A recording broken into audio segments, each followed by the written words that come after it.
Tenemos entonces la primera charla de hoy, que la voy a presentar yo. ¿Está por allí Lorena, Jimena o Laura? ¿Alguna de los tres o las tres? Sí, sí. Laura. Hola, estamos. Dos estamos. Buen Y día. Lorena está por allí. Bueno, un gusto verlas y muchas gracias por la contribución esta. Estas tres chicas bueno, son egresadas del posgrado, y no sé si ya se egresaron todas o hay alguna que todavía está por ahí, más o menos. No. Lorena únicamente egresó. Las Ah, otras dos Lorena, estamos peleando. están peleando todavía. Bueno, está. Exacto. Pero bueno, se han animado a hacer sus primeros pasos en esto de investigar, en la enseñanza de la física, y bueno, a partir de un trabajo que hicieron en el posgrado, luego dieron un pasito más y se animaban a publicar, a enviar un trabajo a la revista, y la revista los revisores les pareció bien, y bueno, va y viene como todas las publicaciones, se va a publicar el número de diciembre, y yo les pedí que si no tenían ganas de compartirlos con nosotros, con todos ustedes, en lo que van a hacer. Lorena trabaja en el CER de Florida, y Laura, tú estás en Tacuarembó. Sí, en Tacuarembó. Muy bien. Y después nos está faltando Jimena, que está en Rocha, pero no sé si no está por acá. Bueno. No podía conectar. Así que bueno, tenemos contribuciones de varios puntos del país, y nada, su trabajo se llama Aplicaciones de Estrategias de Aprendizaje Activo del Campo Magnético y Fuerzas Magnéticas en el Bachillerato, ¿no? ¿Sí? Sí. Y bueno, ustedes nos van a contar de qué se trata. Adelante. ¿Tengo que darte algo o no? Nada. No, bueno, Tienes que no todas puedo compartir ahí. Ahí va. ¿Podés compartir? Sí. Ahí va. Sí. Bueno, buenos días para todos. Para nosotros es un placer también poder estar aquí, y bueno, queríamos en primer lugar agradecer al Departamento de Física por organizar y permitir este tipo de espacios, ¿sí? de desarrollo académico, y por supuesto por habernos invitado a nosotros a compartir nuestro trabajo, que como bien dijo Estelio, se llama Aplicación de Estrategias de Aprendizaje Activo de Campo Magnético y Fuerza Magnética en Bachillerato. Este trabajo fue realizado por Lorena, por Jimena y por quien les habla, Laura Sosa. Muy bien. ¿Cómo surge o cuál es el origen de este trabajo? Bueno, en realidad esta investigación es el cierre del curso que hicimos en el diploma, que se llama Curso de Investigación en la Enseñanza de la Física, que lo cursamos el año pasado, y bueno, como cierre teníamos que hacer una investigación, entonces surge de ahí.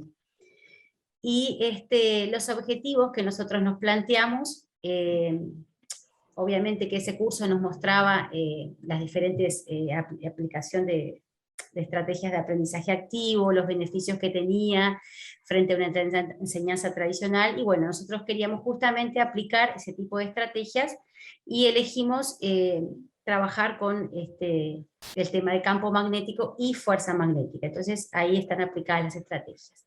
Otro objetivo que nos planteamos fue evaluar, bueno, luego de aplicar esas estrategias, bueno, evaluar la ganancia conceptual que había en esa aplicación, y analizar, bueno, si había cambios o no hubo cambios en los modelos conceptuales de los alumnos. Y por último también identificar las dificultades conceptuales que los alumnos tenían en el aprendizaje, tanto en el campo magnético como en la fuerza magnética. ¿Dónde se aplicó esta investigación? Bueno, al Liceo 1 de Tacuarembó, ¿sí? eran alumnos, eran grupos míos, digamos, y eran dos medicinas o dos grupos biológicos, de sexto biológico, uno en la mañana con 20 alumnos en el turno matutino, y otro en el turno vespertino con 21 alumnos. El grupo de la mañana era el grupo en el cual se aplicaban las estrategias de aprendizaje activo, y el grupo de la tarde era el grupo testigo, el grupo en el que seguíamos con la enseñanza tradicional. Cabe destacar también que esta investigación arrancó por el mes de agosto del año pasado, que estábamos en plena pandemia, entonces no teníamos todo el grupo, yo no tenía todo el grupo, sino que trabajaba con la mitad del grupo, presencial y la otra mitad virtual, ¿sí? Muy bien, ¿cuáles fueron los pasos que nosotros seguimos para esta investigación? Bueno, primero fue colocar una encuesta, o darles una encuesta conceptual de magnetismo, que la sacamos de un trabajo ya establecido, digamos, seleccionamos preguntas de ahí.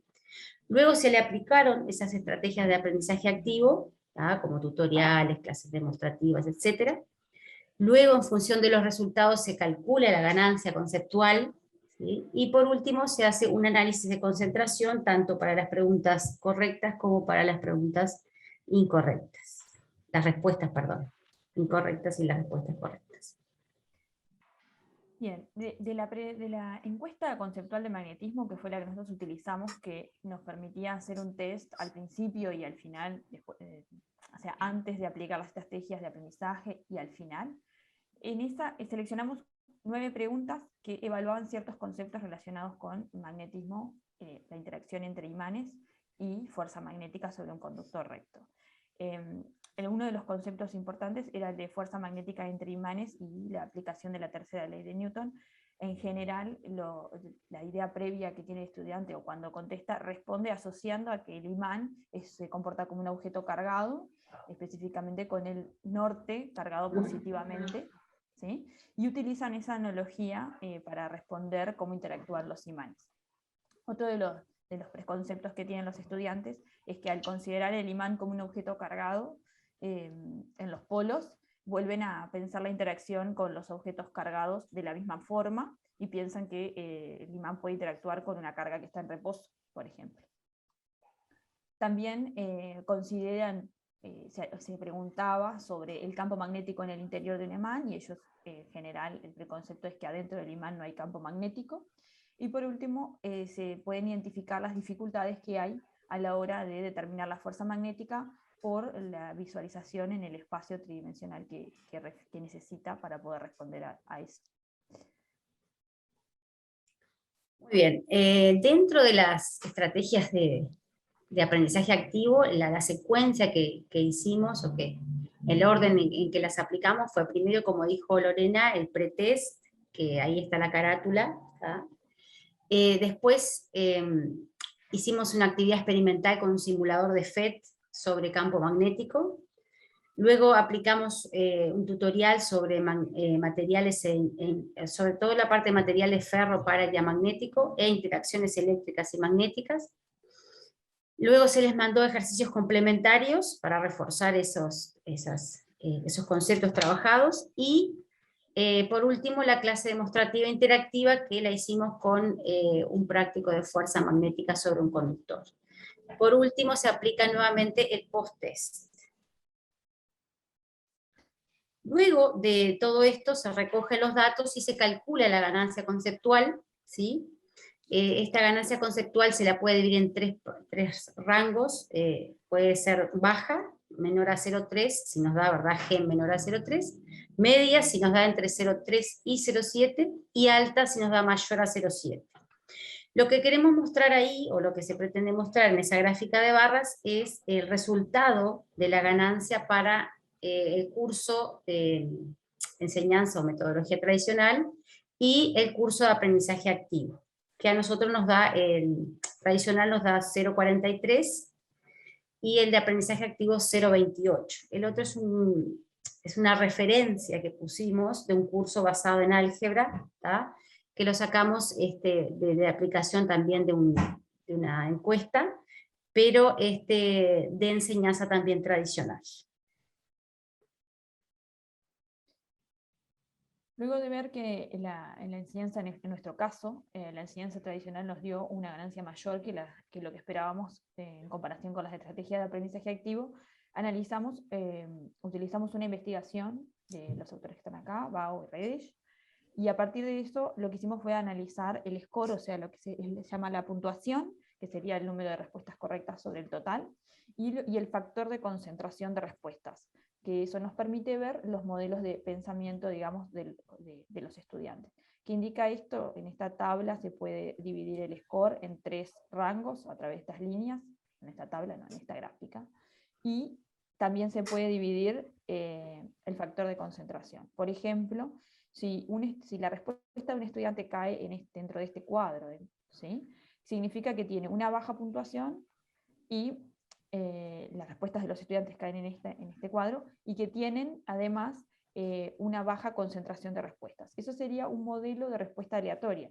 Quiere decir que no hay un buen resultado, digamos, porque no respondieron la mayoría correctamente, pero además los que responden incorrectamente distribuyen sus respuestas entre todas las opciones posibles. No hay ningún distractor que llame la atención. Así se pueden dividir los modelos en distintas categorías, ¿no? Existen los modelos en los que tienen dos modelos, pero de respuesta incorrectos, o sea que se seleccionan dos opciones en su mayoría de respuesta, pero además no son correctas. O pueden seleccionar quizás dos opciones posibles que sea una correcta y otra incorrecta. En general lo que se espera es que los estudiantes, o sea que las respuestas antes y después tiendan a mejorar, o sea que se vayan moviendo hacia la zona donde hay un solo modelo y además es correcto. O sea, esperamos que las respuestas de estudiantes se muevan. En general, lo que sucedió fue esto. En el aprendizaje tradicional, y a la derecha está el aprendizaje activo, ¿no? Los resultados. Los puntitos que están en azul son el pretest, o sea, las respuestas antes de aplicar las estrategias de aprendizaje activo y tradicional, y en rojo es el posttest. Si miramos en la enseñanza tradicional, la tendencia es a correrse más hacia el lado que esperábamos que en las estrategias de aprendizaje activo. Tenemos, digamos, lo que nos importan serían los rojos, estamos de acuerdo, que es el posterior. Y este vector que aparece aquí en el medio es el que indica el promedio, o sea, cómo cambió el promedio antes y el promedio después. Si miramos la longitud de ese vector, nos indica que hubo un mayor cambio en el aprendizaje tradicional, en la enseñanza tradicional. Además, ese es el análisis de las respuestas de los estudiantes, todas. En este caso, también Bauer y Reddish utilizan el factor gamma, que lo que hace es analizar solo las respuestas incorrectas. O sea, miran las opciones incorrectas y se fijan si además los estudiantes se concentran en alguna en particular que esté mal. Y lo podemos ver también por los vectores. Los vectores más largos indican una concentración de respuestas incorrectas en una opción en particular. Y abajo está el score. Eso quiere decir, por ejemplo, la pregunta número 3 tiene una baja puntuación, o sea que los estudiantes contestaron mal, pero después de la aplicación de las estrategias de aprendizaje activo, además de contestar incorrectamente, seleccionaron una opción, o sea, aumentó la concentración de respuestas incorrectas en alguna opción en particular, y esta es la que vamos a poner como ejemplo. Bueno, como dijo Lorena, vamos a solo analizar algunas de las respuestas incorrectas. Esta, por ejemplo, es la 3, y hablaba o trataba de una interacción entre dos imanes de barra, ¿sí? Y en la propia letra, no se olviden que nosotros tuvimos que traducir, esto estaba en inglés, tuvimos que traducir al español, y aparece ahí en esa traducción, que tal vez no fue muy feliz, digamos, la redacción, que era que el imán 1 es 2 veces más fuerte con respecto al imán 2. Esto lo que hizo fue inducir a los alumnos a que contestaran la opción correcta, la opción B, ¿sí? Que el imán 1 repele, tiene más fuerza, digamos, de repulsión que el 2 al 1, ¿sí? Esto puede ser producto también, no solo de la redacción ahí, sino también, digamos, que no tuvieron en cuenta la tercera ley de Newton, ¿verdad? También. También en la investigación se analizan las preguntas que tuvieron baja puntuación y vuelven a aparecer los conocimientos previos de los que hablamos, que era la concepción de que el imán tiene cargas en sus polos, y acá siempre por lo general asocian el norte con el positivo y vuelven a responder en su mayoría que se aleja, si colocamos una carga en reposo, esta va a alejarse del imán por ser repelida por ese polo norte.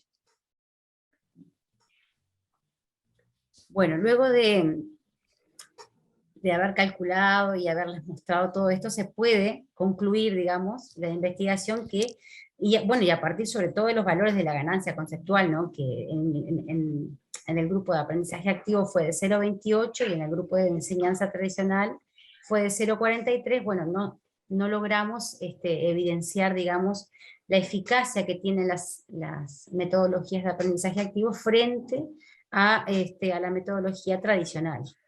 Pero sí se logró identificar las ideas previas, ¿sí?, y las dificultades que los alumnos presentan en estos conceptos de magnetismo y de fuerza magnética, y cómo persisten, ¿verdad?, luego de haberles enseñado, ¿no?, haber aplicado las estrategias. Algunas consideraciones que resultan de la investigación es, bueno, que aplicar las estrategias de aprendizaje activo no es tan sencillo. Sí, en este caso es la primera experiencia del docente, que fue Laura, la que las aplicó, y que lleva la reiteración de la aplicación de esa estrategia mejora los resultados en general. Hay investigaciones que refieren a eso. Además, cuando seleccionamos las estrategias, no tuvimos en cuenta en específico analizar el módulo, ninguna actividad que analizara el módulo de las fuerzas en esa interacción. Por otra parte, que al traducir del inglés, la redacción quizás, como dijo Laura, no fue la más feliz, condicionaba algunas de las respuestas de los estudiantes, o sea que habría que rever cómo realizar esas preguntas para que no lleven a respuestas incorrectas.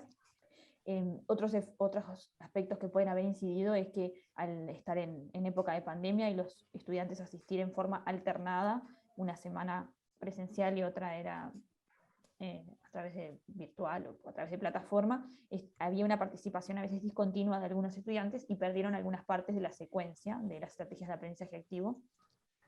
Y algo a considerar es que hay un cambio importante en la dinámica de la clase cuando se usan estas estrategias, y que al realizarlo en agosto, eso puede haber influido por cómo están acostumbrados ellos a trabajar los estudiantes, y puede haber influido en los resultados. A pesar de eso, nosotros los animamos a que investiguen un poco más en esas estrategias de aprendizaje activo. En este caso nosotros usamos tutoriales y clases demostrativas interactivas, pero hay más. Y bueno, hay que realizarlo, y que los estudiantes interactúan bastante, y se enfocan más en lo que es el aprendizaje, y el conocimiento está enfocado en el trabajo del estudiante, no en el docente. Los animamos a eso, y también a que en general las puedan aplicar desde el principio, digamos, del año, y no como lo hicimos nosotras en una parte puntual del año. Acá les dejamos algunas de las referencias que nosotros usamos para la investigación, la imagen en la que fue sacada, que no es nuestra, y les agradecemos, bueno, habernos escuchado y la participación.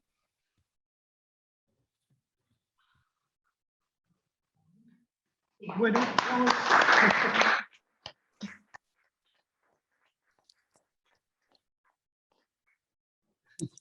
Bueno,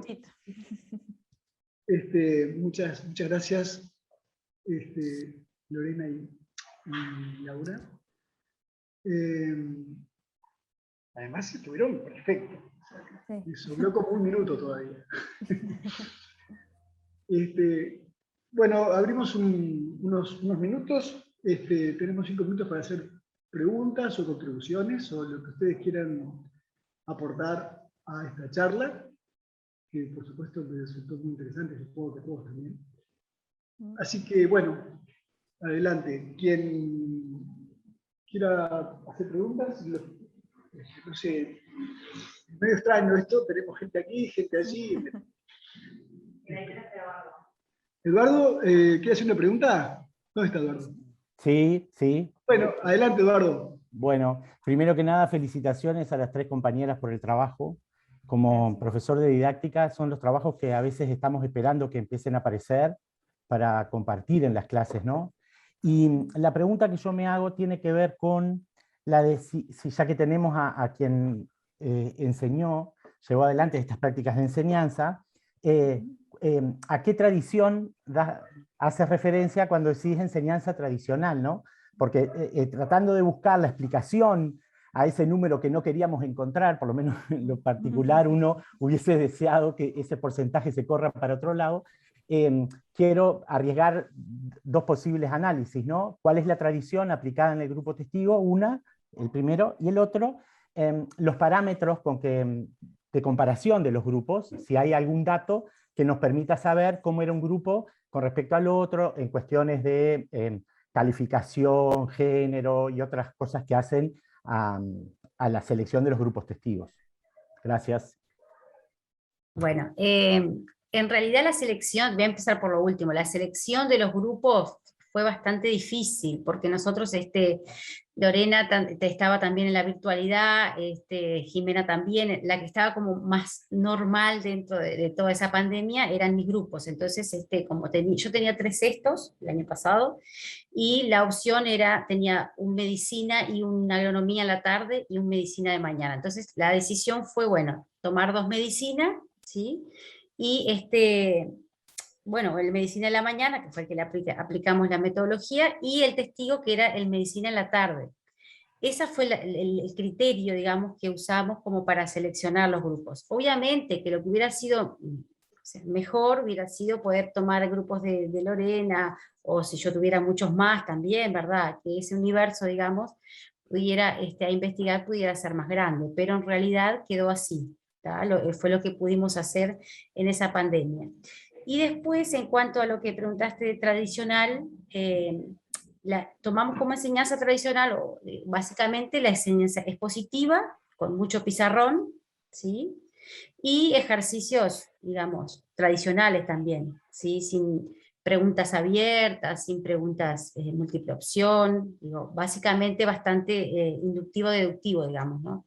Eso fue lo que, lo que le apliqué yo como tradicional. Y después, en la metodología activa, bueno, traté de seguir, digamos, dentro de lo que era a rajatabla, digamos, los pasos de cada una de las metodologías, ¿no? Como dijo Lorena, tanto de los tutoriales como de las clases demostrativas interactivas, pero obviamente que era mi primera experiencia, que por eso pusimos también, que puede haber sido, bueno, una de las posibles resultados no deseados, ¿no? Resultados no deseados. No sé si contesté, si querés agregar algo más, Lorena. No, creo que en realidad vos tomaste un grupo que era de matutino y otro de vespertino, porque esas eran las opciones disponibles, digamos. Si bien yo tenía sextos, por ejemplo, pero no estaba la misma, o sea, eso era para un trabajo también del curso y teníamos que hacerlo en cierto periodo de tiempo y no coincidíamos en los contenidos que estábamos trabajando. Entonces, bueno, quedaron esos. Y que también el rendimiento, a veces, Laura mencionaba que el rendimiento de esos estudiantes, por lo general, cuando ella enseña en forma tradicional, en el matutino es mejor que en el vespertino, y en este caso fue al revés. Al revés. Exacto. ¿Alguna otra pregunta? Perdón, no sé, Eduardo, si querés... No, muchísimas gracias. Muy buena respuesta a las dos. Bien, gracias. ¿Tenemos alguna otra consulta por aquí o allí en la televisión? Bueno. En el chat. A ver el chat. ¿Qué dice el chat? Daniel, creo que está. Daniel tiene preguntas. Acá el chat dice felicitaciones y muchas cosas. Muy bien. Después les copio el chat y... No vi nada en el chat. Daniel, ¿tenías una pregunta? Sí. Sí, buenos días. Felicitaciones a las colegas. Me surge la siguiente pregunta, que podría ser una pista también para intentar identificar. ¿Ustedes usaron la metodología activa a lo largo de todo un trayecto, por ejemplo, en un segundo semestre, o solo, para trabajar esa temática que propusieron? Porque capaz que, el no haberlo hecho durante un periodo relativamente extenso de tiempo podría ser también parte de la explicación, ¿no? Claro, fue lo que dijo Lorena al final, ¿no? Que, digamos, que una de las posibles respuestas a estos resultados, digamos, fue que solamente, puntualmente, esas estrategias fueron aplicadas para esos conceptos, ¿no? Para trabajar campo magnético, fuerza magnética, fuerza entre imanes, o sea, solamente en ese trayecto. ¿Tá? Hubiera sido mejor que hubiéramos arrancado el año, ¿verdad? Que hubiéramos tenido otras instancias en las cuales, bueno, ellos estuvieran un poco más adecuados, y yo también, como docente, ¿verdad? Eso hubiera sido lo ideal. también, eso explica también, ¿no?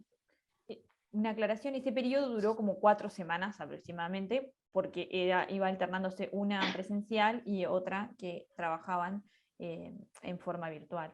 Entonces, las actividades, por ejemplo, los tutoriales, ese tipo de estrategia, implica enviar unos ejercicios que son complementarios para ver si todo lo que hicieron en el tutorial lo comprendieron, y eso, por ejemplo, lo tenían que hacer en la semana en que estaban virtual. Después sí que se hacía una puesta en común en clase, pero era como también era aplicar la metodología, pero no del todo, porque era una semana y otra, ¿no? Entonces, bueno, ahí podría condicionar. ¿Tienes una pregunta? Bueno, tenemos una pregunta más y la última, y cortita porque... Sí, bueno, muchas felicitaciones. Primero que nada, se escucha, a ver, díganme si se escucha bien la voz de Leticia, porque está... No, Leticia, Creo que sí. Sí, sí. Bueno, no, quería saber si primero si en la metodología extractiva habían agregado alguna hora en particular extra para aplicar los tutoriales, y el teórico que recibían estos chiquilines, ¿qué hicieron? ¿Hicieron previo? Es decir, ¿estudiaron antes de la clase? ¿Cómo se estudiaron este tipo de metodología? ¿Cómo se hicieron del teórico? Me explico, porque yo entiendo que la metodología activa es como mucho ejercicio, pero sobre siempre una base teórica, ¿no? Sí, sí. Básicamente se les pedía, ¿tal? Se les decía qué es lo que se iba a trabajar y se pedía que ellos estudiaran en la casa. Eso era la base, digamos, que ellos traían. Que también, obviamente, que se ve que era muy poco, ¿no? Bueno, También. Sí, y un poco en el caso de los tutoriales, que fue lo primero que utilizamos, el mismo tutorial, las actividades te guiaban como a que ellos pudieran construir el propio aprendizaje de cómo interactuaban los materiales magnéticos y demás. Entonces ahí no era necesario quizás que uno, en vez de uno explicarlo o exponerle y decirle las líneas de campo magnético son así, estos se atraen, estos se repelen, estos materiales, ¿no? En vez de uno explicarlo en el pizarrón, el tutorial, que es como una guía donde uno le va dando paso a paso y ellos tienen que ir sacando la deducción de lo que va pasando, ellos tenían que construir ahí su propio aprendizaje. No era que uno lo vaya a explicar, digamos, ni antes ni después. O sea, a partir de esa experimentación, ellos tenían que después... Claro, se hace un cierre, ¿verdad? Después que ellos experimentan, ¿sí? Se hace un cierre de la actividad, y bueno, de ahí se pueden deducir muchas cosas, digamos, pero no había un aprendizaje, digamos, una lectura que ellos tuvieran que hacer previo, en ese caso del tutorial. Lo que sí ellos estaban más acostumbrados, que sí yo he utilizado, es la parte del simulador. O sea, trabajo con simulador, sí, yo había hecho con ellos desde el principio de año, sobre todo en la virtualidad, ¿verdad? Ahí sí ellos tenían un poco más de trabajo conmigo en ese aspecto. Bueno, muchas gracias nuevamente a Lorena, Jimena y Laura.